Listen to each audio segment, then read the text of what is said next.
helm of the bloc. Members voting 707. Majority of component members 360. Votes in favour 401.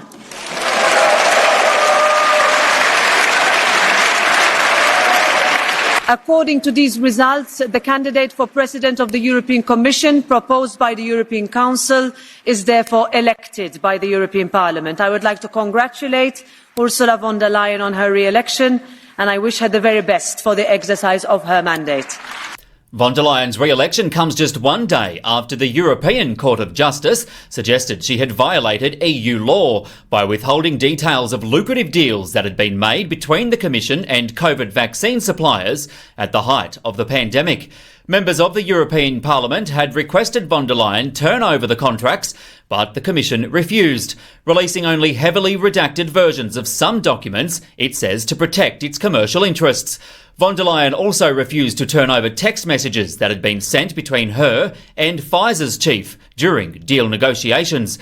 The New York Times is now suing the Commission over its failure to release the messages. This has been Matt Boyland with your TNT News Brief. I'll be back with more at the top of the next hour. This July, we're taking life seriously. Cardiac arrest is scary and more common than you might think. Did you know that every year nearly 9 million people will experience a cardiac event outside of hospital? Would you know what to do? I'm Australian actor Steve Bastoni, and I'm urging everyone to learn CPR as part of our Don't Die July campaign. Visit don'tdiejuly.com and sign up today, because you can't put a price on life.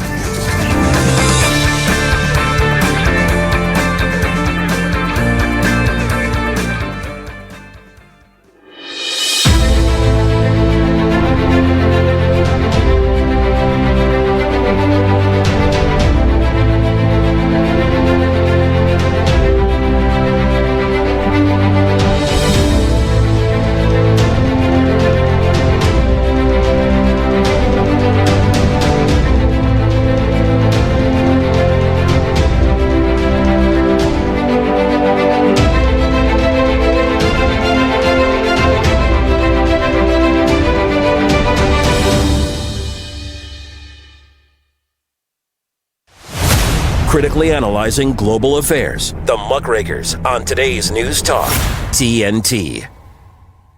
Well, welcome back to the Muckrakers with me, Andrew Eborn. And here on the Muckrakers, we pledge to continue tackling the most pressing and controversial news issues of our time, shining more light and less heat on our unwavering quest to find the truth. We don't just ask the questions, but we question those answers. I'm joined today by the wonderful James. Welcome back, James. It's good to see you.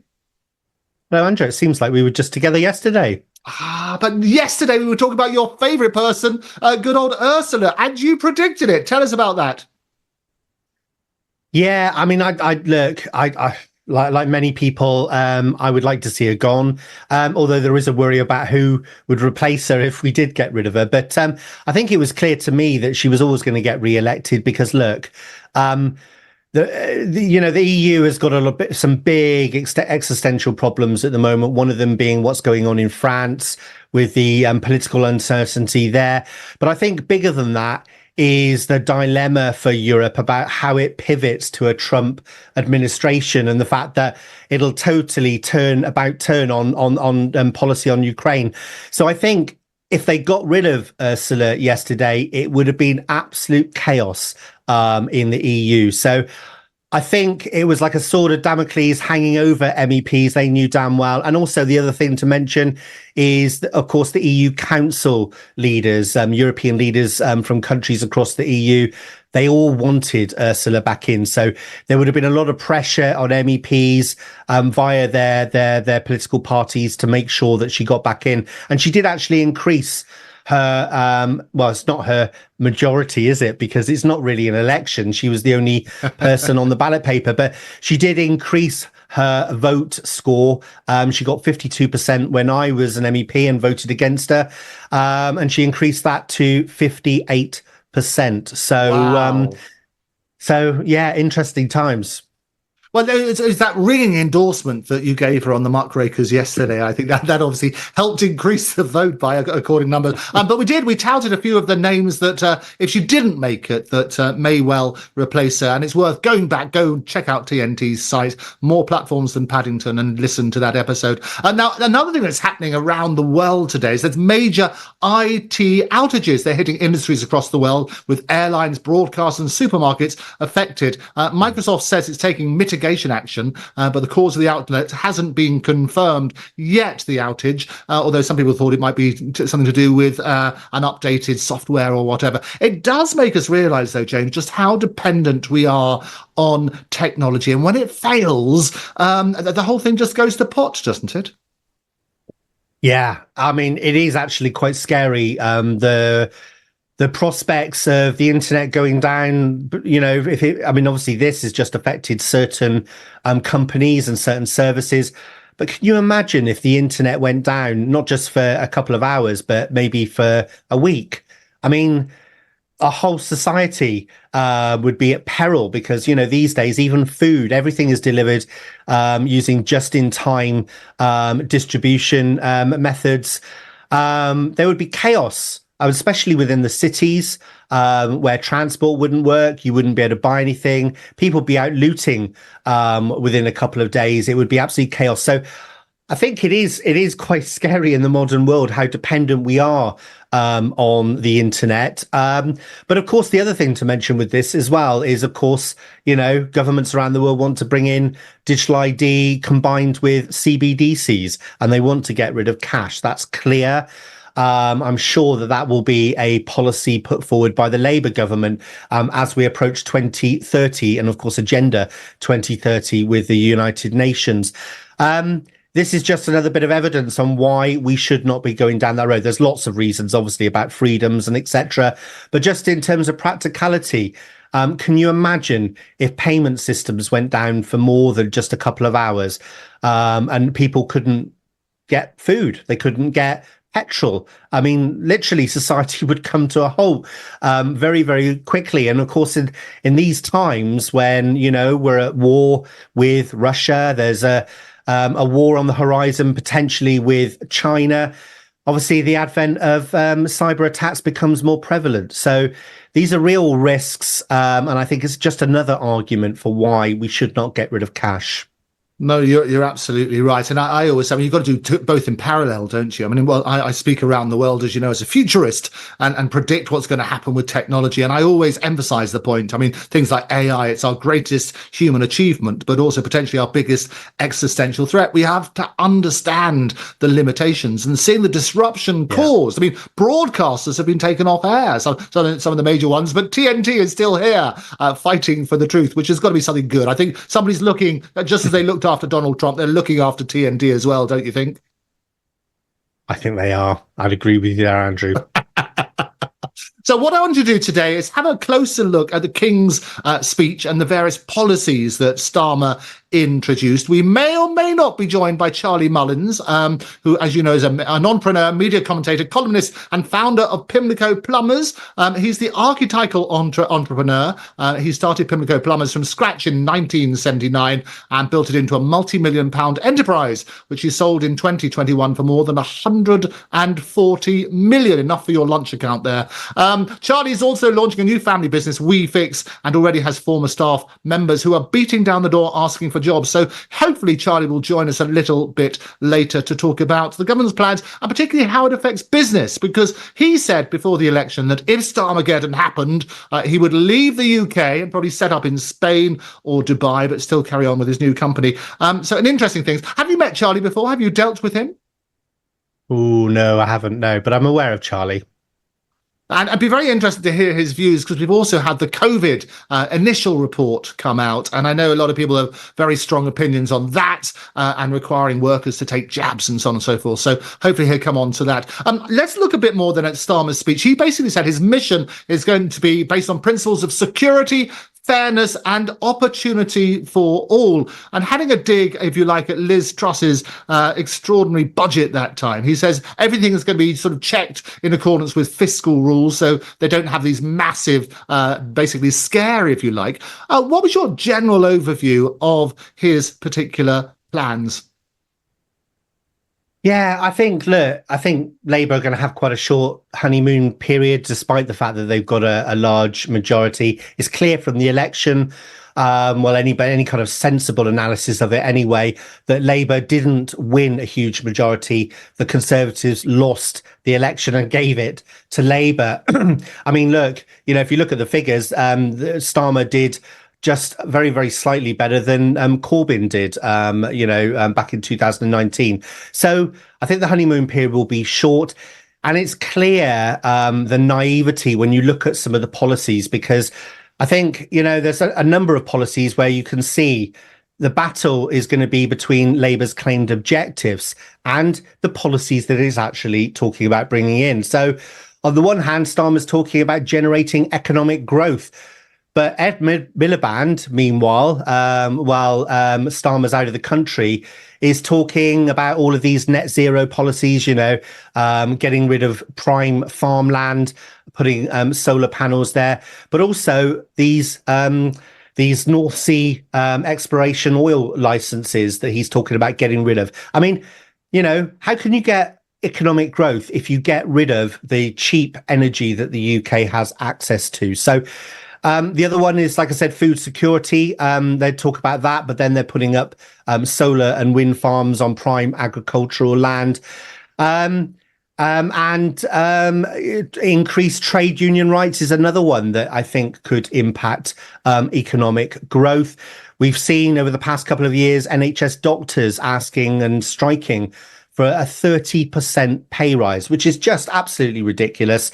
And the fact that these strikes have been going on, no doubt will have impacted NHS waiting lists, which of course, if you're unwell and you're off work, well, that hurts economic growth. So I think, there's lots of other examples as well. The Cass review, for example, Labour promised to implement all of the findings from the Cass review. And yet in the King's speech, it's talking about banning conversion therapy, which is going to put the frighteners up, counsellors, teachers, anybody who deals with young people, because they're going to be absolutely frightened about doing anything apart from just affirming kids' belief that they're born in the wrong body when actually they really need help, So lots of contradictory messages coming out of Labour. So like I said, I think that honeymoon period is going to be very, very short for them.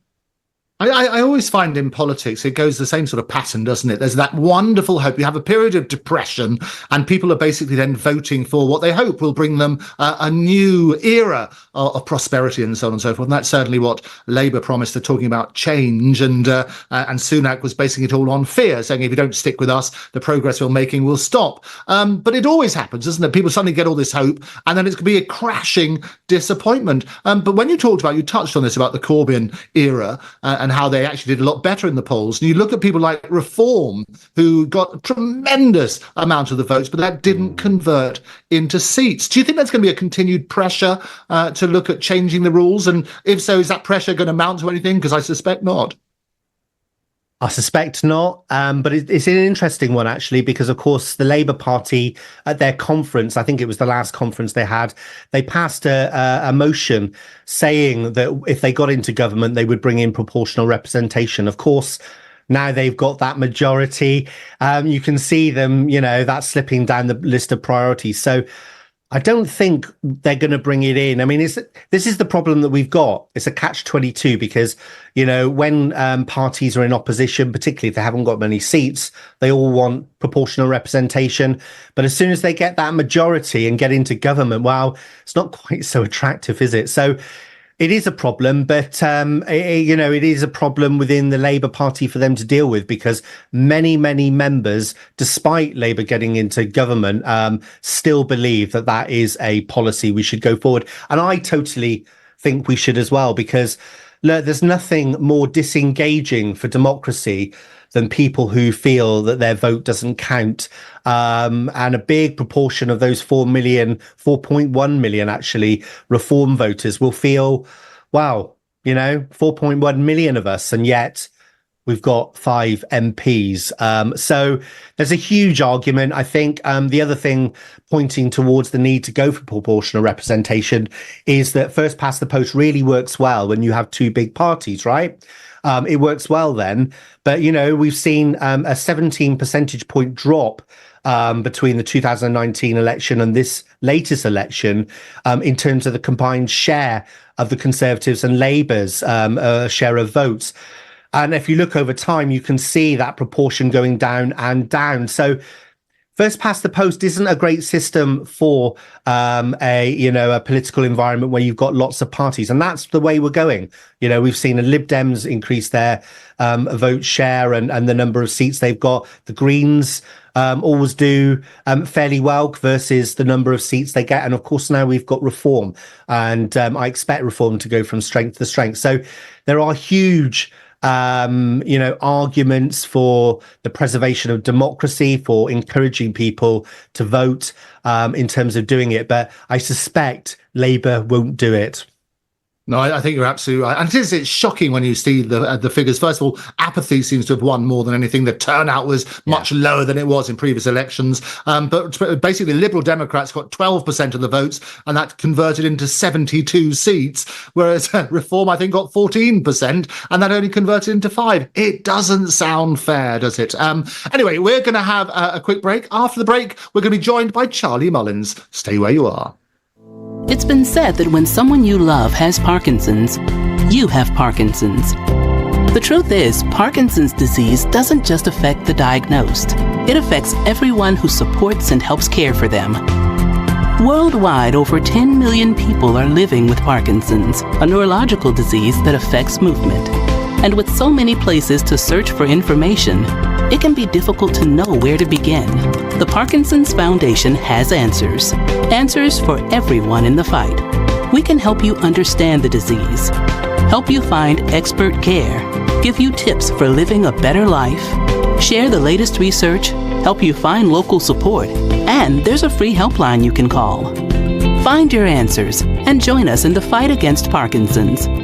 To learn more, please go to parkinson.org or call 1-800-4PD-INFO. The Parkinson's Foundation. Better lives together. A better business tip from TNT Radio. The benefits of advertising on today's news talk, TNT Radio, should be clear to businesses of any shape or size. It can be accessed anywhere, anytime, by anybody, and is the perfect way to build brand awareness and stimulate digital activity. If you'd like more information about advertising on TNT Radio, simply fill out your details on our contact page and we'll be in touch. To find out more, go to tntradio.live. You're listening to the Muckrakers on today's News Talk, TNT. Well, welcome back to the Muckrakers with me, Andrew Eborn, and also the wonderful James Freeman. And we've been looking at Europe. We've been having a big, deep dive into the interesting things that Keir Starmer has been saying and his plans now that he's got this massive majority. And very soon we might be joined by Charlie Mullins. There we go. Are we joined by Charlie now? We do. Hello, Charlie. Hi, good morning or afternoon. I'm not sure what the time is. Morning, really, afternoon, good evening. You're in Spain and the hamster wheels are working. I was just saying there's been this global outage as a result of a Microsoft issue, we understand, and airlines have collapsed, broadcasters have collapsed, all sorts of banking systems have collapsed, but TNT keeps on going, and now we've got the best plumber in the world. So well done, Charlie, for joining us. Yeah, thank you. And it's a big problem out there, this IT problem, for sure. Disrupting the world. It is worrying. James and I were just talking. Have you met James before? I should introduce you. This is James Freeman, who's a former MEP and a great fan of Ursula. Yeah, I'm not actually met. Hi, Charlie. Hi. It's all good stuff. What I want to look at, we were digging deep into Keir Starmer. We've heard the King's speech now. We had all the pomp and ceremony, which we do so well over here. And in his speech, he basically said, my government is committed to making work pay and will legislate to introduce a new deal for working people to ban exploitative practices and enhance employment rights. Now, I know you've got very strong views on this, Charlie. Tell me what you think. Well, I actually think it's disastrous. I think, look, just to say that the King put the speech over very well, considering where he is today. But the content of the speech was absolutely rubbish. A lot of it is a waste of time. And on a business point of view, I would say changing the employment law where workers have rights from day one, equivalent to someone who's been with you for 2 years, I would say that is commercial suicide. It's the worst decision in employment law this century. It will absolutely destroy businesses. Employers will be very, very careful who they take on. And I actually feel that the government's idea of creating wealth will actually have the opposite effect. There'll be less revenue coming in because of the change of the employment laws. Yeah, and they talk about a new partnership between business, trade unions and working people. And they say that's fundamental to the growth. Your point, Charlie, is it's not going to work this way. Is that fair? It's not going to work. I've spoken to many other business people, and some people now are even closing down their business immediately because of the new employment laws. He wants to bring in 4 days a week. He wants the employee, to pick their own hours. It's going to be absolutely disastrous. And, probably 3 months from now will have an effect. I actually think it's going to put the UK in recession. All their money, all the government's money comes from businesses, people that go to work. And this is just going to destroy it. You know yourself, sorry, Andrew, you know yourself, I said that if Labour get in, which was obvious, I would leave the UK. My residence there is in Spain. I'm no longer prepared to work under the current government. They are very anti-business. Not one of them that's in the cabinet have ever run their own business. They've been doing jobs that are not worried about profit and loss. Not one of them in the cabinet has had their own business. How can you have people that have not been in business trying to tell people how to run a business? I mean, obviously, I'm annoyed. I'm fuming about it, and many other people. But obviously, I've got to be relaxed on the conversation. But it's absolutely disgraceful what the Labour are going to do. We actually knew this was going to happen. Everybody knows they're anti-business. Everybody knows they're all about giving money away, but they can't bring any money in. They do not have a clue. Interesting. James. Yeah, it seems every few years we have a need to be reminded of what a Labour government does when in power. Look, I mean, I agree with Charlie. I think, putting an emphasis on working from home in particular, when we should be getting people back into the office now, I think that is dangerous. We've got lots of civil servants who are still refusing to go back into work, which is a real problem for productivity in the UK. The rights from day one, I'll agree with Charlie, but there are some good things in there as well. I think the end to fire and hire, I think, is a good thing. I mean, if you remember back to that example of P&O Ferries that sacked 800 workers via a video with immediate effect. And by the way, they'd already advertised their jobs a few weeks before. They got all the workers there to come in literally as they were firing the old set of workers. So I think that is the right thing to do. The other thing that I think is probably a good policy is on 0-hour contracts. Now, they can work for some workers, and I think they can work for some employers as well. And it's interesting that Labour have put exploitative 0 hours contracts rather than just saying 0-hour contracts, because I would like to see the exploitative bits taken out of the contracts, but 0-hour contracts remaining. Because like I said, I think for some businesses which have ebbs and flows in demand, which they can't predict, it actually works for them, and for some kind of workers as well. I mean, I've worked on 0-hour contracts when I was a student, and it really, really worked for me and the employer as well. just to, we're drinking from the same teapot on that one, and it suits many people, suits many employers, and it gets people motivated and gives them an opportunity to sort of expand. But sorry, carry on. Sorry. Yeah, Charlie, the only other thing I would comment on is this standardizing minimum wages and taking it up to a living wage. What I'd like to see, and this is a much, much bigger question, rather than increasing minimum wage, I'd like to see the government actually getting big corporations to pay their fair share of tax. We've got Tesco's, all of the supermarkets. I'm going to pick on them, but there's lots of other corporations. And basically, they pay billions in dividends out to their shareholders, while a lot of their staff get working tax credits. That cannot be right, that the taxpayers are subsidizing the profits of supermarkets. And of course, there's the wider question of the likes of Amazon still, even though that's been rumbling on for years, still not paying their fair share of taxes, yet they use our roads. People get educated through the school system to go and work there. And yet they've got these complicated tax systems, which means they hardly pay any tax at all. None of that from the Labour government, but I think that's no surprise because they wouldn't have got into power if they'd not done deals behind closed doors. Yeah, it is interesting. The timing's interesting on this one as well, because the Toll Puddle Martyrs Festival is opening today, and obviously that all stemmed from basically people setting up trade unions and workers' rights and so on and so forth. You've got your new company, Charlie, WeFix. It's you've got lots of your former employees are knocking on your door saying we want to continue working with you and love to support your new venture. What's the deal with all your plumbers and other experts? Okay, well, look, the new company is a family business. I won't be on the payroll, but obviously they will comply and pay all the taxes that they have to. My contribution will be obviously my experience over the last 40 years of running a very successful plumbing company.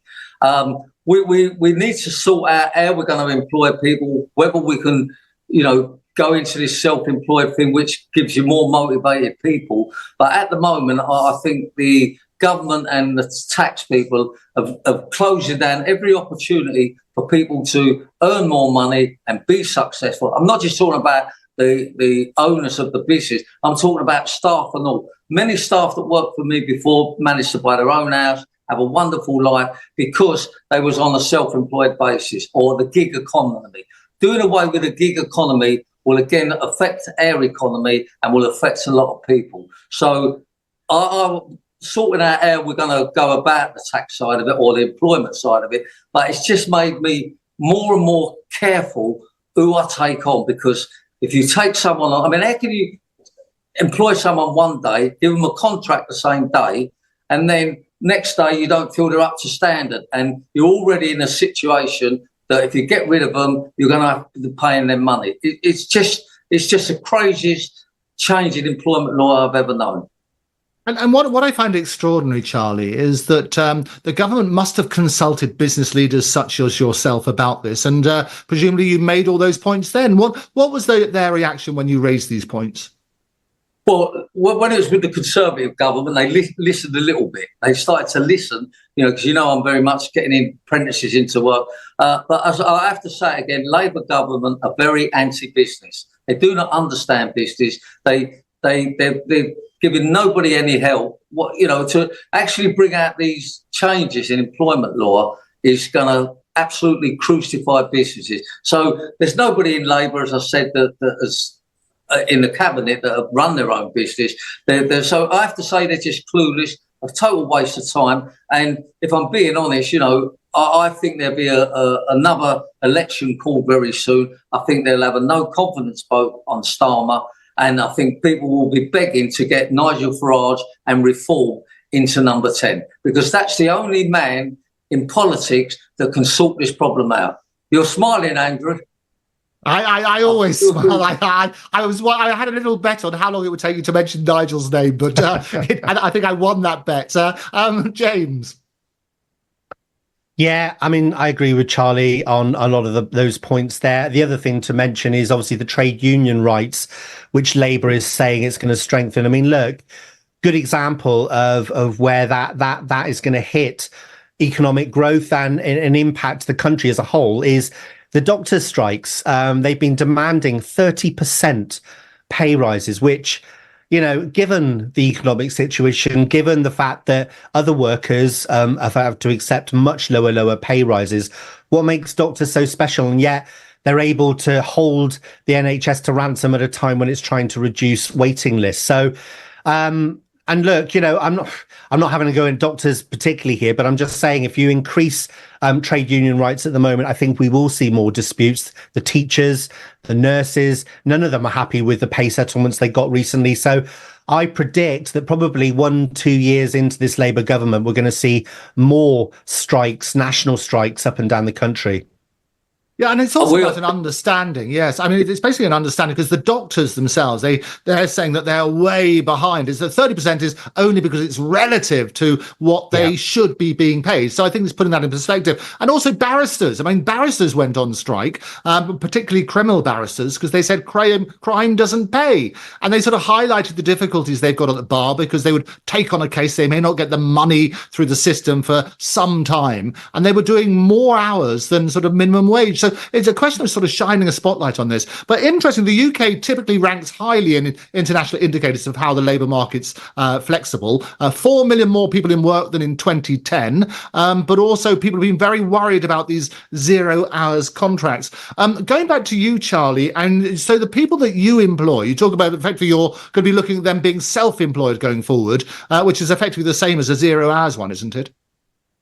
That's right, but it suits many people. I mean, it suits many people. They've got more enthusiasm, more ambition, knowing that they can earn more money, and they're being well paid for what they do. I mean, you know, Andrew, I'm very much into people getting proper money for their job.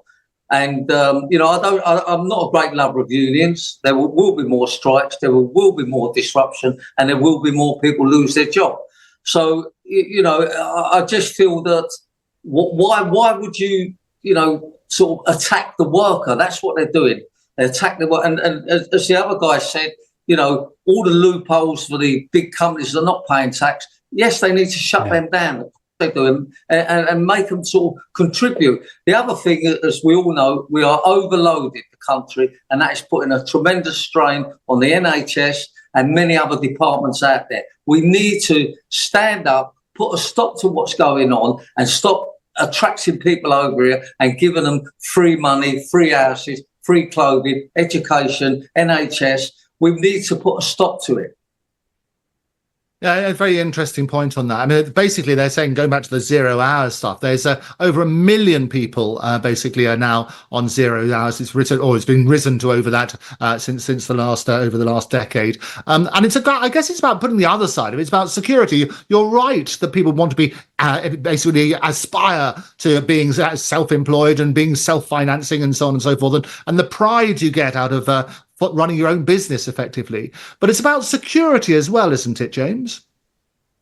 It certainly is. And, you know, if you look at the proportion of people owning their own house these days, particularly young people, it's not surprising that it's going more towards renting, because banks are not going to give you a mortgage if you're on a 0 hours contract. And so I think, look, I think there is a place for 0 hours contracts, and I'm pleased that Labour put in that word exploitative, because I think, you know, if you can tackle some of the things like, for example, some of these contracts say to the worker, you know, you have to be on standby all the time to us, but you're not allowed to work, get a second job. Things like that in contracts, that is just, that is not fair, and it's not good for workers and their security. So as long as they focus on removing the bad parts of it and leave it in place, I think it could work. Because like I said, I think for some employers and some workers, they're great. I never had any problems being on a 0 contract, 0 hours contract when I was a student. So, yeah.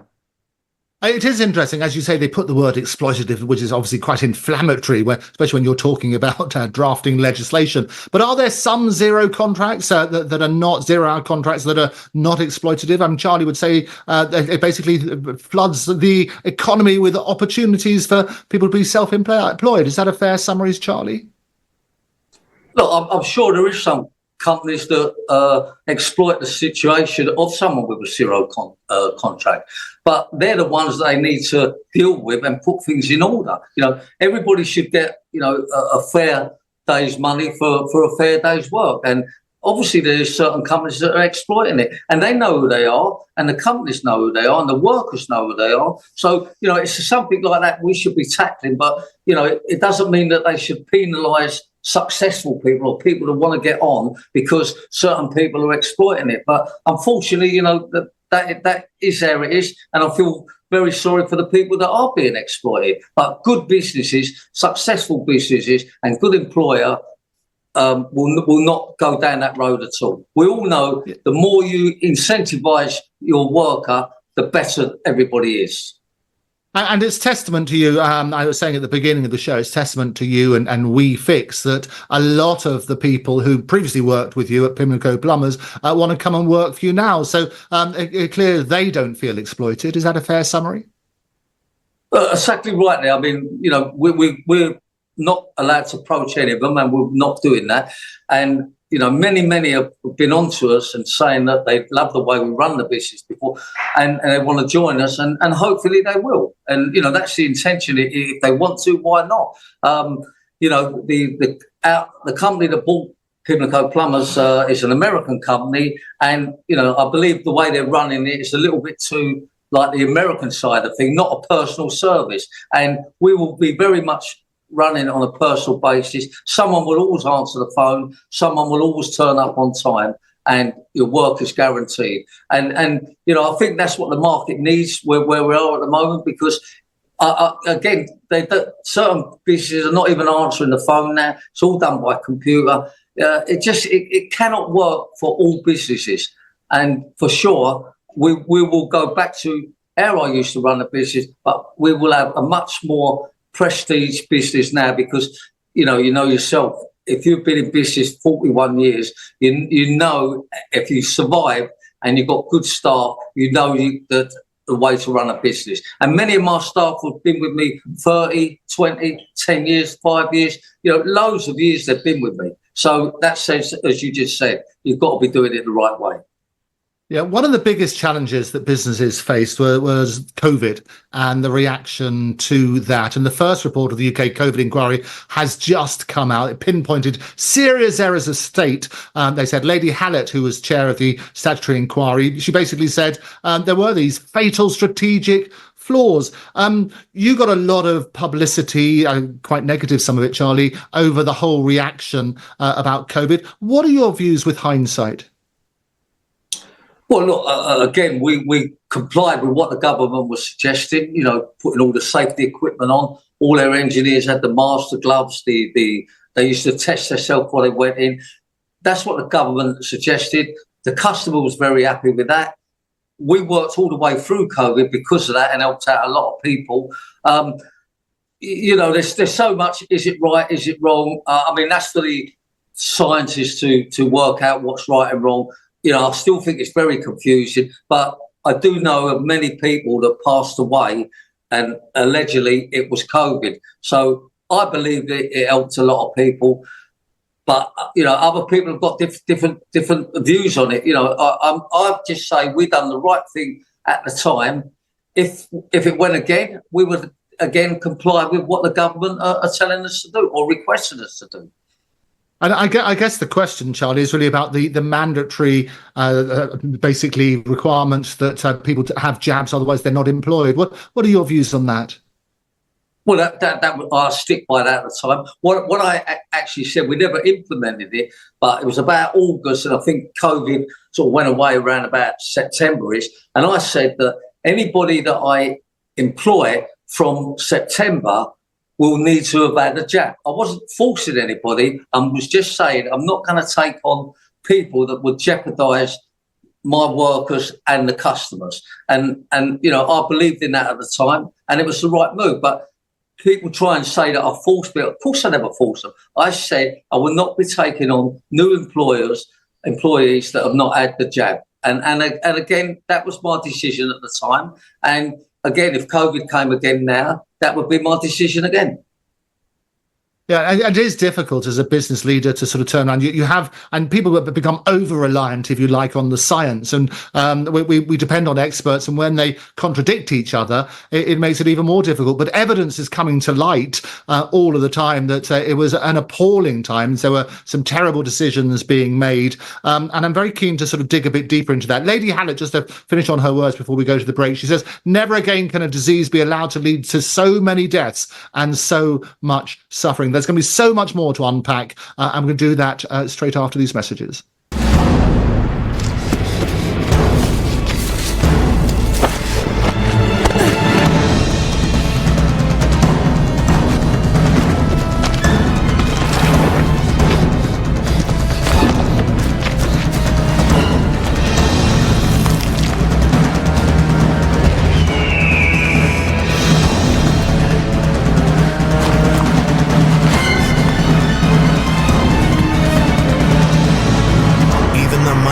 Might not see it coming. It's prediabetes, and it captures 1 in 3 adults. You may not even know you have it, but you can escape. Take the 1-minute prediabetes risk test to know where you stand. With early diagnosis, you can change the outcome and prevent or delay type 2 diabetes. Be your own hero on smartphones everywhere at doihaveprediabetes.org. Hi. I'm your retirement fear, but don't be scared. You're still in pre-retirement. Does that mean I have more time to plan? Precisely. Here, this is pretirement.org. Retirement savings options? Potential tax breaks. Ooh. This isn't scary. I'm doing it. You got this. Visit thisispretirement.org for free resources to help you customize your action plan. The Muckrakers are restless. This is today's News Talk, TNT.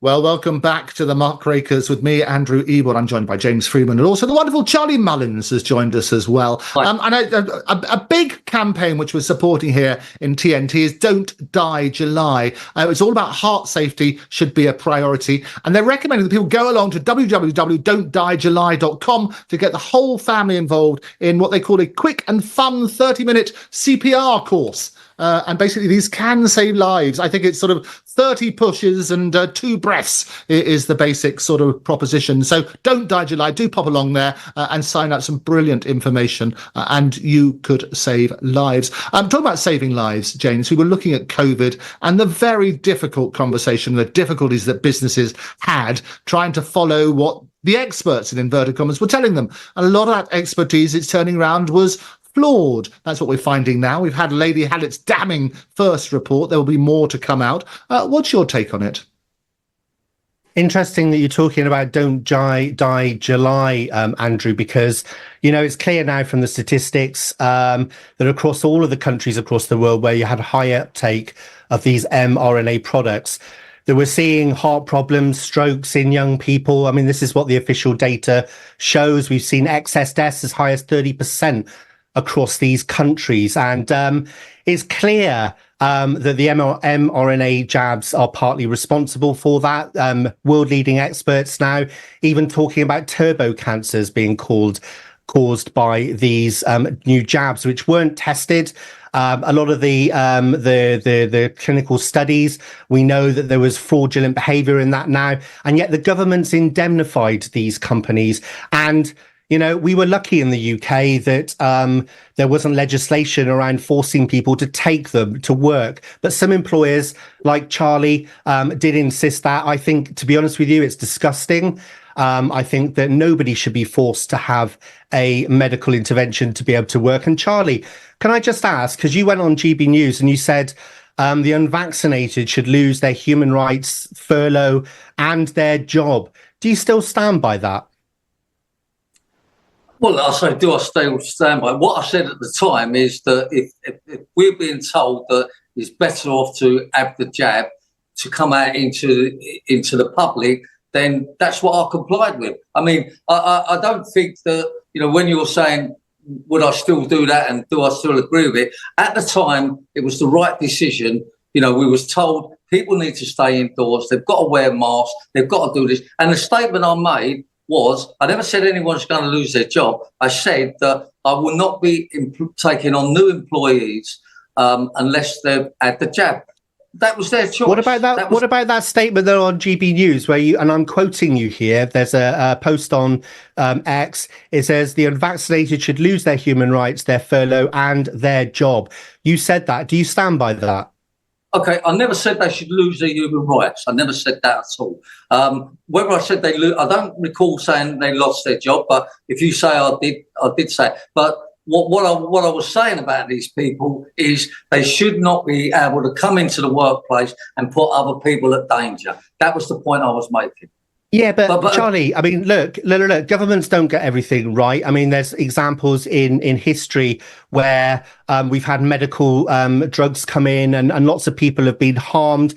We know the governments lie. Look at the post office scandal, right? So you're saying as an employer, you'll do whatever the government says rather than protecting the human rights of your employees. Is that kind of what you're saying?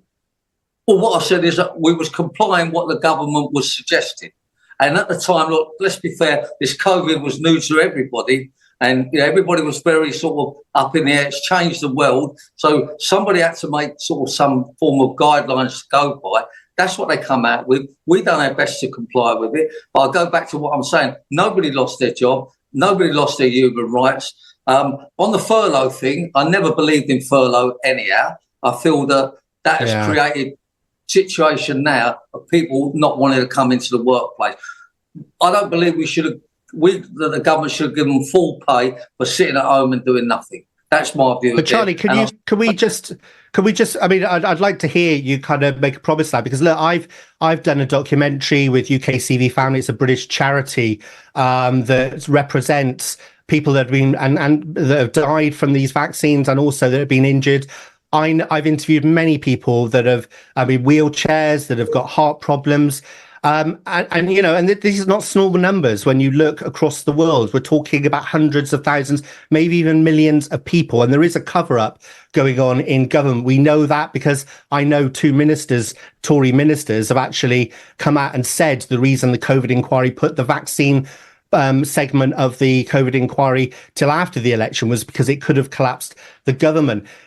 Can you just make a promise and say that, look, if we go back to that place where the government is talking about vaccines, you shouldn't mandate them, because it should be a choice for people, particularly when they're products that have been rushed. We knew they developed these in a year instead of the 10 years of testing normally. It's absolutely wrong and disgusting that businesses force people, and I know you're saying that it was just new employees coming into your business, Charlie, but across the world we saw mandates in Australia, in Canada, in the US. And one thing we've seen in the courts recently is a lot of those people that were fired because they've refused to get the vaccines, they've actually now been forced to take them back on and back pay them, because the law says, and medical ethics, that it is wrong. You cannot force people into having a medical intervention. So, I'd like to hear your thoughts on what you plan to do in the future. I go back to what I'm saying. I did not force anybody. I don't even know if certain people that was on the company, they went and had it done because they felt it was the right move. Nothing to do with work or me at all, because I never implemented that I would not employ anyone that's not had a jab, because by the time we got to September, it started to fade away. The fact that scientists have made a terrible mistake, it appears, and lots of people have suffered, I feel very sorry for that. Many people have been affected by it. It was something that came out of the blue. We're not used to it, but I don't think you should try and target me as the bad guy in this. I never forced anyone, and then let me just finish. Sorry, and I never got rid of anybody for it. And we've done everything possible, like many other businesses done, to help people to get back into work. So this argument really, or disagreement, it's the scientists and the government and the people that said this is what we need to do. They made the COVID injection thing. And again, I'll go back to what I'm saying. I went along with what I was told or suggested was the big thing. And many other people done the same. Yeah, Charlie, the reason I'm feeling so passionate about it, because, I chose very, very early on because I speak to lots of experts around the world, doctors, scientists. A lot of them come on my show on TNT. And, I figured out very, very quickly that, hang on a second, this isn't right. They haven't been tested properly. So I chose not to have it. And I was absolutely victimized by all of the mainstream media, the likes of Jeremy Vine and all of the disgusting stuff that was going on there, which was targeting people like me, calling us, we're dangerous, we're going to kill Granny, we're disgusting people, we're selfish, all of that kind of stuff come out. So when I sort of see you on GB News saying things like that and targeting, and I said that if a restaurant says you've got to have a document to come in to say you've been jabbed, then that's up to them. I don't make them rules. The one rule I made was if I employ any new people, that they would need to have had the jab. Look, my own family worked for me, daughter, son-in-law, and all of them said, we're not having a jab. And I said, it's entirely your choice. People are trying to, twist it on me. I'm a pretty straight talker, and I know what I said. I know what I didn't say. I know what I believe in. And yes, it looks like government scientists have made a massive mistake. And I feel very, very sorry that they put that information out there. But we had a decision at the time, comply with it or take a chance. And at the time, I know quite a few people, accordingly to their death certificate, died of COVID. Yeah, well, let's just hope Reform get in, because Reform, one of their policies is to hold a full public inquiry both into the excess deaths and the jabs. I don't feel Labour are going to do that. They're just going to carry on with this big cover-up, which is also what the COVID inquiry is doing at the moment. But thank you anyway. I really respect your response there, Charlie, and thank you for answering that. And it is something, Charlie, and it's good to give you a platform to talk about this, because it is something, right? And we often realise that in the media thing, people don't get an opportunity to respond to that. It concerns a lot of people. And what I found incredible, there was a deafening silence about COVID during the campaign. None of the political parties talked about it and the mistakes that have been made. As I say, Lady Hallett has been condemning the government in terms of what happened, and various others for appalling things. So we need to make sure that lessons are learned. But from your point of view, Charlie, what you're saying is, look, you followed what they told you. You relied on the experts. So we need to make sure that we need to make sure that the experts are questioned, I think, is the that was it. But I'll go back. I'm saying nobody lost their job. We didn't force anybody. And as I say, I feel that was the right decision at the time. If we had to go again, we don't know until we're told what to do. I've had the jab, so a couple of times. Many of my family have, loads of people have. So that was where we was guided to. And, I don't feel I've done anything wrong, but if, people shouldn't be, getting on to me. They should be getting on to the scientists, and I respect what you say. And I respect all I'd say, Charlie, though, all I'd say, Charlie, is though, you're a businessman, you're a clever man. You know that government doesn't quite often, well, I'd say probably there's an argument to say it gets more things wrong than it gets right. So, as somebody who employs people, you kind of have a responsibility for them. Just following what the government tell you to do is not necessarily the best thing. That's my view anyway. I totally agree with you. They're liars. They give us promises. They're clueless on many things. I totally agree with you. But, it was all new, and that was the best information and guidance that we had at the time. But I do agree with you. Most governments, total waste of time, and we need someone like Reform in there to sort our country out and to stand up and point this out if it's wrong. I totally respect, and I like the fact that you're very passionate and doing documentaries about what went wrong with it, because it needs to be brought out in the open so that it never happens again. No, you're absolutely right. And sunlight is the best disinfectant, and it's appalling what's happening, and we're getting more and more information where we do have to question the experts. The reports will come out and dig deeper into that. There are so many questions to be asked, but from a business point of view, which is why it's important to give you that platform to talk about it, Charlie. From a business point of view, businesses were in an impossible position sometimes, and I think looking at that, but there's nothing more persuasive than a road to Damascus moment when somebody has a convert and says, says, hang about, I should have questioned that. And we've had that with J.D. Vance, which sounds like a cheap sportswear store, as they say. He made some terrible comments about Trump, and now he's his running mate. So people do have those road to Damascus moments, and I think it's powerful when that happens. I want to just, on the final few minutes allowed to us, come back to these two major employment-related bills, which are the Employment Rights Bill and the draft Equality, Race and Disability Bill. We've had a look at some of those, and basically a significant upgrade to workers' rights. We talked about exploitative practices and enhancing basically employment protections. We talked about 0 hours. We talked about fire and rehire. And also, basically, people who are immediately come and get employed, they immediately get all of the benefits that somebody's been employed for a long time. Give me your thoughts on that, Charlie.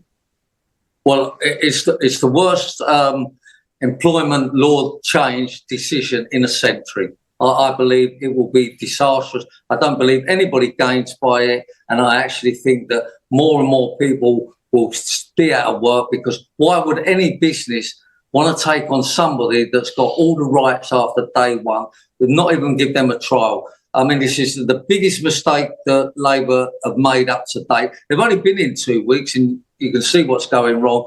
We all knew what was going to happen with them. And I just feel that they have just lost people so many jobs and so many opportunities, and the economy will suffer badly because of these decisions.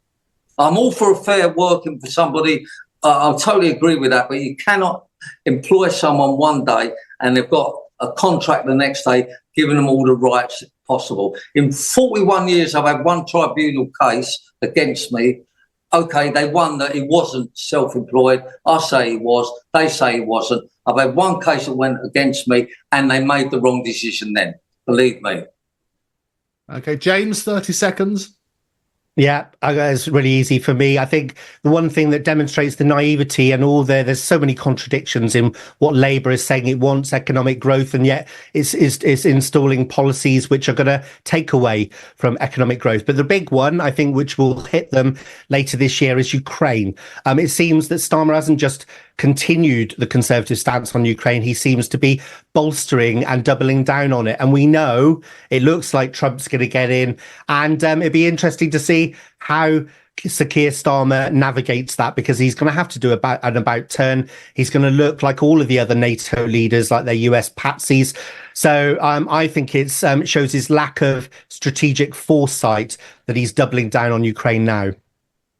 No, absolutely right. Well, all of this we'll continue to unpack here on the Muckrakers. The Employment Rights Bill, it's promised, basically will be Labour's first 100 days. We're not quite sure if that's from when they won the election or when they first made the King's Speech. But in any event, it's likely to be mid-October 2024. We'll get you both back. And thank you both very much indeed. And thank you, Charlie, for your honesty in speaking about the COVID thing. And hopefully lessons will be learned so we don't have the disastrous things which are now emerging. James, I will no doubt see you again very soon, and I will see the rest of you on Monday. Thank you for joining us. Thank you.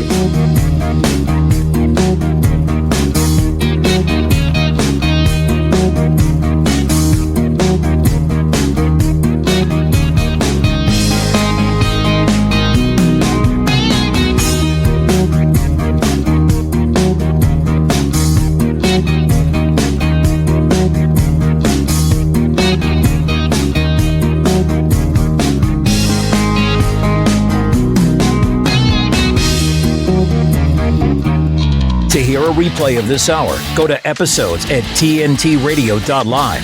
Now, TNT Radio News. With a special TNT News Brief, I'm Matt Boyland. Former US President Donald Trump has spoken publicly for the first time since his attempted assassination. The ex-commander-in-chief recalling the terrifying moment he was almost shot dead. So many people have asked me, what happened? Tell us what happened, please. And therefore, I will tell you exactly what happened, and you'll never hear it from me a second time because it's actually too painful to tell. If I had not moved my head at that very last instant, the assassin's bullet